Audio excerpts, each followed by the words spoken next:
안녕하십니까. 예민수의 경제토크. 오늘은 하이투자증권 강북 WM센터 이창환 부장님 모셨습니다. 어서 오십시오. 네, 안녕하십니까. 많은 분들이 이창환 부장님을 만나고 싶어 하죠.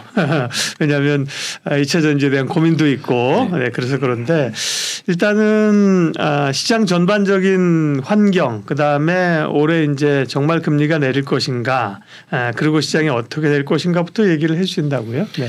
네, 그러니까 이제 오늘 뭐 이선 종목들 좀 많이 빠졌습니다. 네, 그러니까 테슬라 뭐 실적 발표라든가 향후 이제 올해 이제 성장이 이제 지난해보다 현저히 둔화될 것이다라는 것도 있었고, 사실 좀 더 좀 그 2차전 밸류체인 쪽에 좀 부정적인 역할을 했던 워딩은 그 단가 인하 압력이 좀 있을 거라는 워딩이 좀 있었어요. 그래서 이제 테슬라가요? 네, 그래서 이제 좀 더 이제 그 단가를 좀 타이트하게 좀 조일 것 같고요.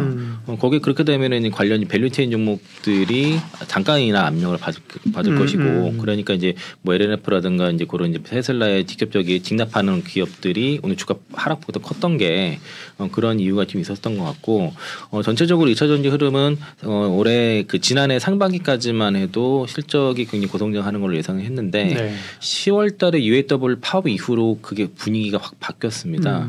그래서 이제 그 UAW 파업을 기점으로 해서 완성차 기업들이 사실 어느 정도 그 탄소 크레딧을 거의 다 채운 상태이기도 했었고, 그리고 IRA법에 의해서 이제 그 신차를 구매 시점에서 그 보정을 주는 정책이 올해부터 실행이 되다 보니까 자연적으로 그 투자가 주문이 이제 이연되는 그런 것도 있었고, 신차 출시도 연말에 하려고 했던 것들이 다 올해로 이제 이연되는 그런 과정에서 지금 경기도 뭐 요즘 말해서 뭐 전기차 시장의 어떤 뭐라는 캐즘이라고 하죠.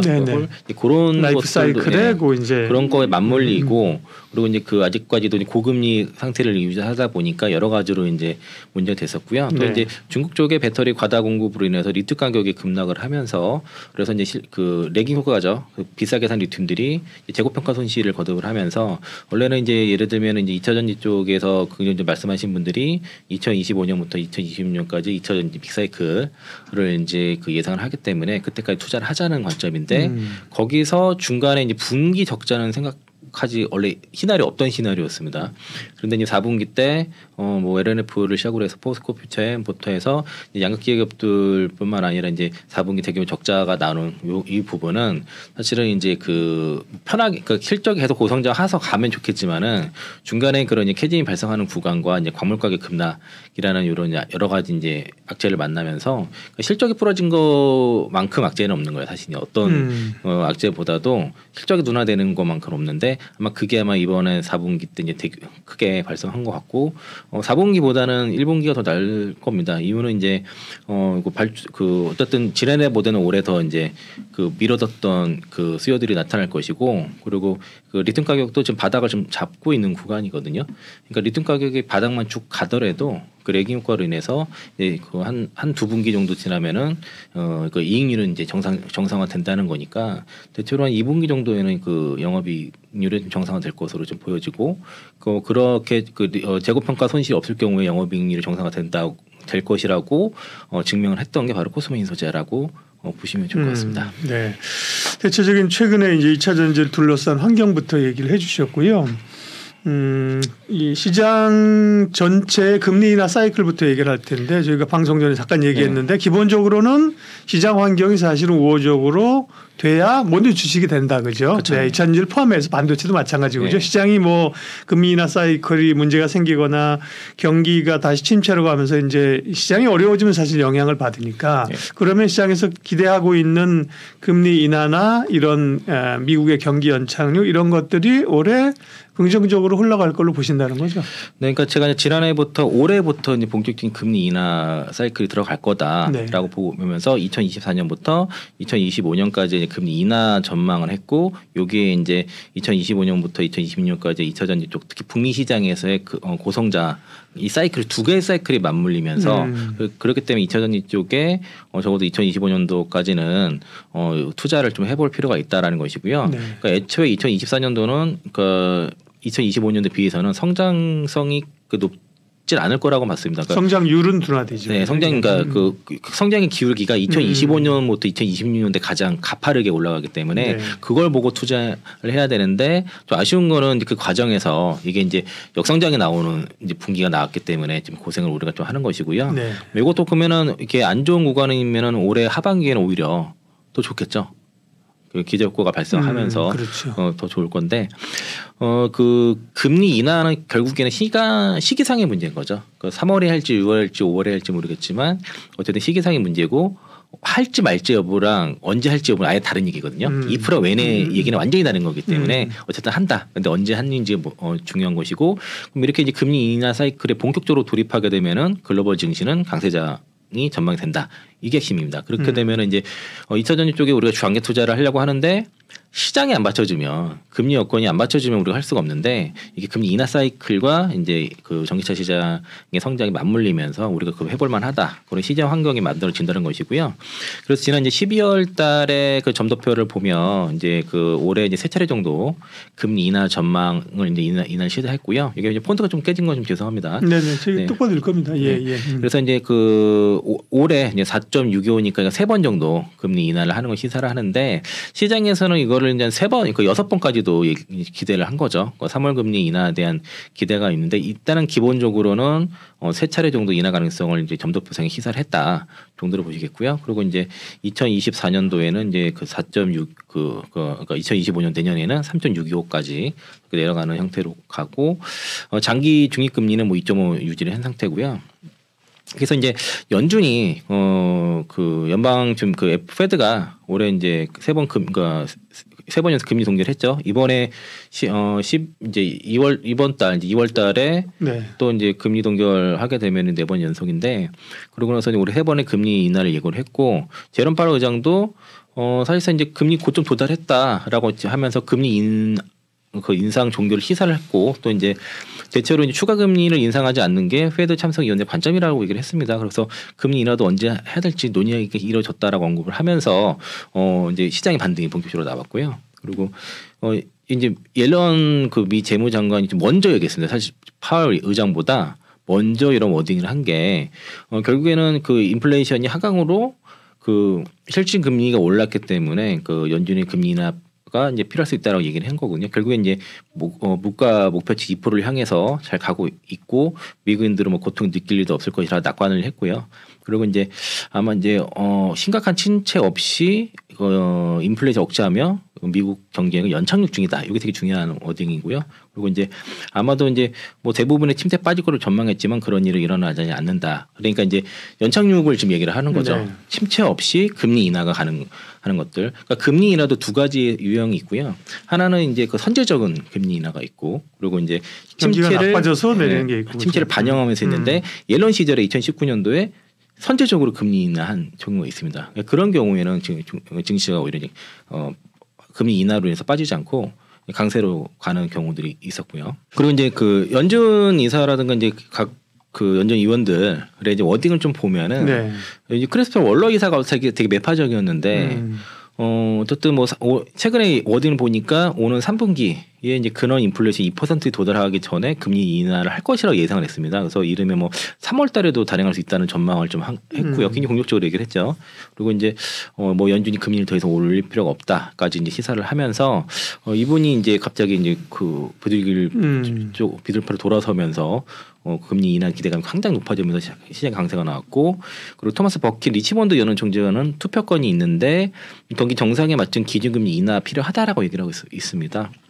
그래서 이제 경기가 이제 둔화됨에 따라서 실업률도 점진적으로 올라가고, 그리고 고용 시장도 어떻든 뭐 점진적인 속도 좀 완화 중이다 하니까 이제 금리를 충분히 인하할 수 필요하다는 얘기를 했고요. 그리고 로리 로건 델러스 연은 총재는 투표권이 없는데 금리 인상 가능성에 대해서 완전히 아직은 배제하면 안 된다 얘기를 좀 있었고, 그리고 패트릭 하커 필라델피아 연은 총재도 투표권이 있는데 뭐 연착륙 실패 가능성도 일단 했습니다. 그래서 당장은 이제 인하하지 않겠다는 입장이긴 한데 뭐 특별히 해서 뭐 인상 얘기는 없죠 대체로.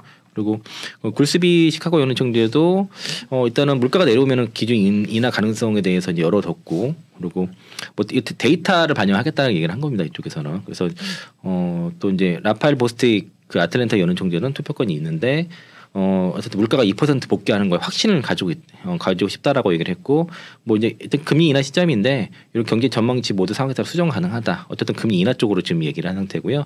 최근에 시장 조정에 나왔던 이유가 이제 그 메리 데일리 샌프란시스코 연은 총재가 너무 이제 조기 금리 인하에 대해서 너무 앞서 나갔다라는 워딩 이때 조정이 나왔습니다. 이것 때문에. 그리고 이제 물가와 전쟁 승리를 하기도 전에 이거 금리 인하하는 건 너무 이르다. 그러니까 아직 물가 2%로 내려오지 않은 상황인데 3월달 금리 인하 너무 빠르지 않냐.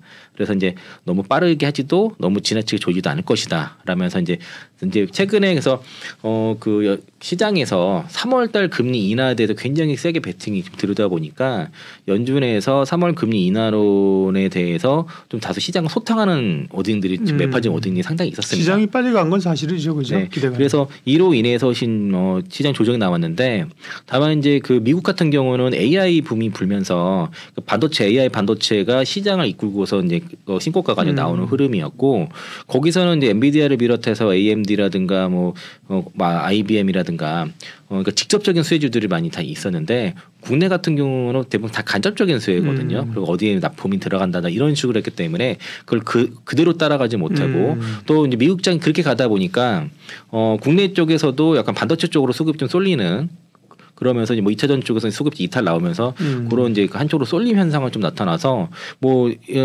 그 증권사 리포터도 나온 거 보면은 뭐 예를 들면은 그 전에는 펄을 뭐 3배에서 5배 받던 기업이 갑자기 25배 받고 그 장비 준데 그제 18배에서 12배 정도 움직이던 기업이 오늘 보니까 이것도 뭐 23배 정도 받고 이런 식으로 해서 밸류에이션을 막 올리면서 그렇게 목표가 상향 나오고 그런 식으로 좀 나오면서 근데 그게 또 먹혔다는 거죠. 그게 그러니까 예전에 바이오가 막 한창 갈 때도 그러니까 목표가 없이 난 레이트를 해더라도 긍정적인 코멘트하면 나와 주가 막 급등하고 막 상한가가 막 그랬거든요. 그러니까 그런 식으로 좀 국내 장세는 좀 움직인 게 있다. 그래서 이제 HBM을 시작해서 온디바이스 AI, 뭐 CXL 해가지고 뭐 최근에 뭐 그 센서라든가 아니면 이제 그 MPU 관련 종목들도 움직이고 이런 것들이 약간 다소 이제 그 밸류에이션이보다도 어떤 모멘텀으로 움직인 그 움직임이 좀 컸고요.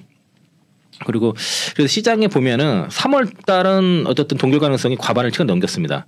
그러니까 1월 18일까지 올해 연초에 3월 금리 인하 가능성이 90% 넘었다가 최근에 1월 18일자에 어쨌든 금리 동결 가능성이 49%까지 올라갔고요. 그리고 최근에는 지금 52% 과반을 넘겼습니다. 그래서 이제 여전히 3월 달에 대한 금리 인하 가능성은 여전히 있긴 한데 지금 동결 가능성이 좀 높아졌다는 거고 어제도 그 일부 IB 쪽에서 이제 3월 금리 인하 가능성을 좀 얘기를 했는데 대체로 이게 3월 달에 금리 인하하게 되면은 그 RRP라고 해가지고 그 연준의 단기 자금 쪽에 문제가 있기 때문에 그럴 수도 있는 문제라서 3월 금리 인하 시장에서 좀 악재를 받아들일 가능성이 있기 때문에 너무 급하면 안 된다.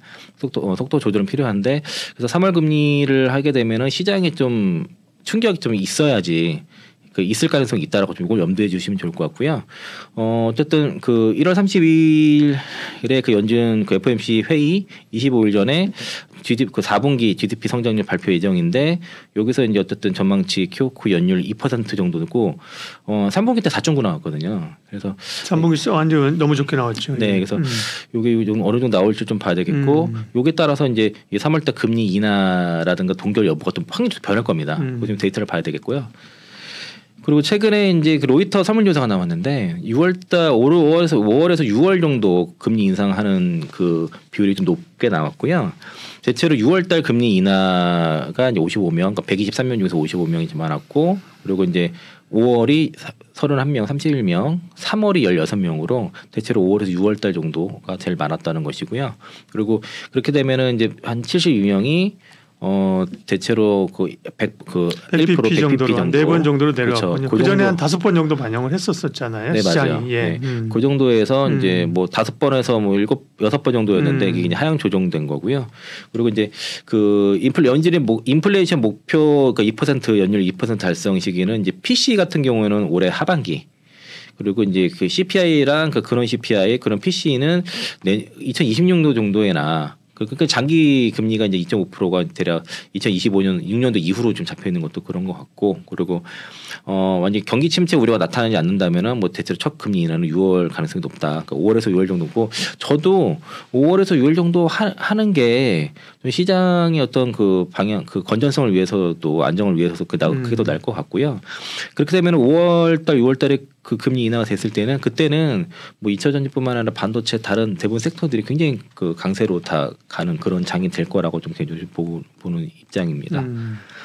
이거는 올해 연초에 나왔던 건데 IMF 총재가 미국 경제 확실히 연착륙하고 있다라고 이렇게 얘기를 했고요. 그래서 그 IMF 총재 같은 경우에 이제 그 페드의 결단력 덕분에 금리 인상에 따른 일부 고통에도 미국 경제가 확실하게 연착륙으로 가고 있다라고 평가를 한 상태고, 그래서 이제 중소기업들한테 좀 고통스러운 일이지만은 미국 경제를 경기 침체로 몰아넣지 않으면서도 원하는 효과를 충분히 가져왔다라고 얘기를 했습니다. 그래서 이게 이제 30년 만에 가파른 금리 인상 이후에 그 미국의 인플레이션과 노동 시장이 모두 진정됨에 따라서 미국 경제가 어떤 심각한 경기 침체를 피할 수 있다는 희망이 높아졌다. 경착륙이 아니라 연착륙 시나리오가 의견이 그래서 아마 그렇기 때문에 올해 금리 인하할 수 있다라고 얘기를 하고 있고요. 그래서 대체로 앞에서 말씀드린 것처럼 올해는 거의 금리 인하는 거의 그냥 기정사실인 거고 그렇죠. 언제 하고 몇 해 하느냐의 문제지. 언제 하는지 문제인데 좀 빠르면 이건 좀 시장이 단기 조정이 좀 강하게 나올 수 있다는 오히려. 거예요. 지금부터는요. 이게 이제 이게 만약에 3월달에 한다 그러면 이건 약간 단기 자금 쪽에 문제가 있기 때문에 할 가능성이 높기 때문에 시장에서 악재로 받아들일 가능성이 있다라고 볼 수 있는데 어쨌든 적당하게 선에서 5, 6월달 정도 한다고 하면은 올해 하반기부터는 어쨌든 금리 인하 사이클 들어갔기 때문에 미증시는 강세장으로 들어갈 거고 미증시가 간다 그러면은 글로벌 전체가 이제 강세장에 돌입을 할 것이고요. 미국은 단기적으로는 달러 약세가 나타나게 됩니다. 증시는 올라가고 달러 약세가 나타나고 나서 다시 달러 강세가 갈 수는 있는데 미국 채권 쪽에서 일부 매도가 나오기 때문에 그런 거고요. 이 달러 캐리 트레이드 자금들이 신흥국 쪽으로 가고 있고 그리고 환차익을 노리겠죠 아무래도. 그래서 이제 한국 그 대만, 인도, 베트남 이런 쪽으로 주로 유동성 들어갈 거고요. 중국은 약간 논외로 좀 봐야 될 것 같습니다. 그리고 그렇게 되면 올해 이제 하반기부터 내년 그 2025년도에는 유동성이 결과적으로 증가하면서 신흥국 증시도 강세장을 가능성이 있다라고 볼 수 있겠고요. 이러니 강세장에서는 확실히 경기 민감주가 제일 좋다. 미국은 확실히 AI가 반도체가 좋은 상태고 우리나라 성장성 쪽은 뭐 반도체도 좋고 뭐 전기차, 2차전지 이런 경기 민감주 내에서 고성장 실적주를 좀 골라서 투자하시는 게 좋은 방법이고 저는 이제 그 전부터 계속 이제 2차전지 쪽을 픽을 해서 이제 말씀을 드렸던 거라고 보시면 될 것 같고요.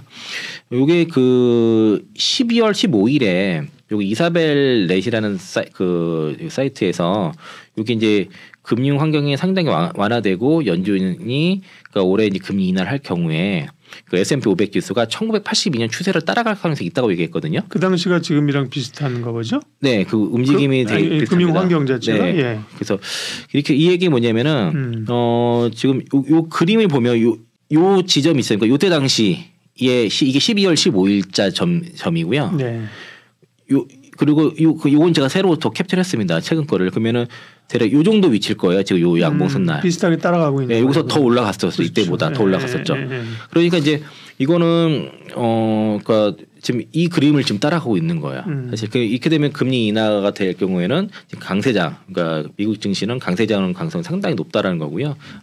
그 금리 환경이 1982년도와 상당히 유사하다라고 봤을 때는 이렇게 지금 실제 되고 있다는 거죠. 그러면은 미국 증시가 계속 간다 그러면 우리도 하락장을 볼 이유는 없는 거죠. 뭐 그만큼 따라가지 못하더라도 어쨌든 간에 우리도 강세장 가능성이 있다는 보는 게 맞다라고 볼 수 있겠고요. 여기 이제 그 하나증권 리서치 이제 중국 신흥국 전략 그 김경환 텔레그램에서 제가 가져온 자료인데 1월 9일만 자를 보면은 인도가 요게 인도입니다. 지금 외국인 순유입이 인도가 요즘 제일 핫하죠. 네, 최고치를 기록을 했고요. 대만도 여기 그 대만이 요겁니다. 이거 이렇게 파란색 이건데 지금 11월 달 이후로 쭉 올라가다가 이거 대만 선거 때 좀 주춤했습니다. 그리고 요게 이제 대한민국입니다. 대한민국도 11월 달부터 쭉 올라왔죠. 최근에 조금 줄어들 상태고 그리고 중국은 계속 좀 빠졌어요. 지금 여전히 지금 빠지고 있는 상태고 그래서 최근에 분위기가 확실히 대만이랑 한국은 비슷한 흐름으로 가네요, 그죠? 네, 그래서 이게 최근에 대만, 한국, 중국이 외국인 자금 유출되면서 요거 지금 아시아 그 좀 따라가는 흐름이고 대체로 인도라든가 베트남 증시가 이제 외국인들 자금 계속 들어오는 것들이라서 그래서 이제 최근에는 신흥국 1월 16일 기준으로는 중국이라든가 신흥국 쪽의 증시 자금이 좀 대체로 횡보입니다. 외국인 자금이 횡보되고 있기 때문에 좀 전체적 시장도 좀 좀 쉬고 있는 거고 특히 대만이라 중국, 한국은 자금 유출이 있었습니다. 최근에 계속 이번 주 내내 있었기 때문에 그러니까 안 좋았고 그런데 어제 중국 인민은행장이 2월 5일부터 지준율 0.5% 인하를 그렇죠. 기습 발표를 했습니다. 이게 대략 그러면은 거의 186조 정도 1조 위안이니까 186조 정도 유동성을 공급할 것이라고 얘기를 했기 때문에 이러면서 이제 어제 중국 증시도 급등하고 오늘도 주로 이제 올해 상해 쪽에 이제 국영 기업들이 주가들이 막 급등을 했거든요. 중국 홍콩 좀 올라줘야 돼요. 예. ELS 때문에 사실은 그렇죠. 그죠. 그래서 이제 만약 이거는 사실은 중국 증시가 어쨌든 너무 더 빠지지 않고 반등을 해준다 그러면은 최근에 국내 시장의 조정의 이유 중에 하나도 그렇죠. 중국 증시가 또 너무 급락했기 때문에 영향도 분명히 있었거든요. 그러니까 이제 우리 증시도 여기에 대해서는 어쨌든 이거는 긍정적인 요인으로 보는 게 맞겠다라고 볼 수 있겠고요. 얼마 전에 시장 증시 안정 자금 372조 얘기는 중국 요거는 조금 현실성 없다라는 좀 평가가 좀 있습니다. 그래서 이제 지준율 인하라든가 여러 가지 이제 이런 이제 부양책 설 명절 전에 이런 부양책들은 계속 좀 나올 것으로 하고 있고 어쨌든 중국 증시가 중국에서 이제 지금은 또 증시를 부양하려고 하는 지금 노력들을 좀 하고 있기 때문에 이런 것들이 시장의 하방을 잡아주는 역할을 할 수도 있을 것 같다 좀 말씀드리겠고요. 네, 일단 여기까지 좀 정리를 할게요. 이창환 부장님이 2차 전지에 대해서 워낙 진심이시고 좋은 기업을 얘기를 해주셨고 다만 2차 전지를 얘기를 하실 때 작년에도 이제 2, 3년을 보고 그렇죠? 투자를 해야 된다고 얘기를 하셨는데 그런데 단기적으로 이제 말씀하신 것처럼 실적이나 주가가 사실은 변동성이 많이 있으면서 조정을 사실 꽤 많이 받았어요. 그러나 긴 호흡의 흐름들로는 여전히 성장성이나 2차 전지에 대한 믿음은 변함이 없다는 것이고 그죠? 네, 맞습니다. 그럴 수 있는 환경 자체가 미국의 금리 인하 사이클이 시기의 문제지 인하 사이클이 물가가 안정되고 인하 사이클로 들어가면서 시장은 강세장이 나올 거다. 그렇죠? 네, 그렇죠. 시장 자체가 이제 2024년부터 2026년까지 금리 인하 사이클 가면서 거기서 이제 강세장이 나왔고 거기서 다만 이제 그 강세장에서 어느 정도 단기 고점 또 나오겠죠. 근데 이제 그 사이클과 2차 전지 섹터의 특히 북미 시장에서의 그 시장이 다 시계열이 2025년도부터 2026년도까지 특히 이제 증서 일정도 다 2025년도에 맞춰져 있거든요. 그래서 이제 그럼 금리 인하 사이클과 2차 전지 북미 시장의 이제 그 전기차 고성장 시대 같이 맞물리는 게 이제 있기 때문에 그걸 봐야 되겠고. 알겠습니다. 일단 시장을 둘러싼 환경부터 얘기를 했고 이후에 또 다른 클립에서 2차 전지에 관한 얘기 구체적으로 하겠고요. 전체적인 올해 시장의 금리 인하 환경 또 2차 전지를 둘러싼 환경부터 정리를 했습니다. 하이투자증권 이창환 부장님 함께했습니다. 고맙습니다. 네, 고맙습니다. 상담 약속 홈쇼핑 DB로 당당하게 활동할 설계사 및 관리자를 모집합니다. 오늘은 어디로 가지? 오늘은 누구에게 가지? 오라는 곳도 갈 곳도 없는 고민. 인포벨 보험사업단이 해결해드립니다. 지인 영업, 연구 영업, 개척 영업, NO! 상담 약속 홈쇼핑 DB로 당당하게 활동할 설계사 및 관리자를 모집합니다. 지금 바로 전화하세요. 상담 약속 홈쇼핑 DB로 당당하게 활동할 설계사 및 관리자를 모집합니다. 오늘은 어디로 가지? 오늘은 누구에게 가지? 오라는 곳도 갈 곳도 없는 고민. 인포벨 보험사업단이 해결해드립니다. 지인 영업, 연구 영업, 개척 영업, NO! 상담 약속 홈쇼핑 DB로 당당하게 활동할 설계사 및 관리자를 모집합니다. 지금 바로 전화하세요.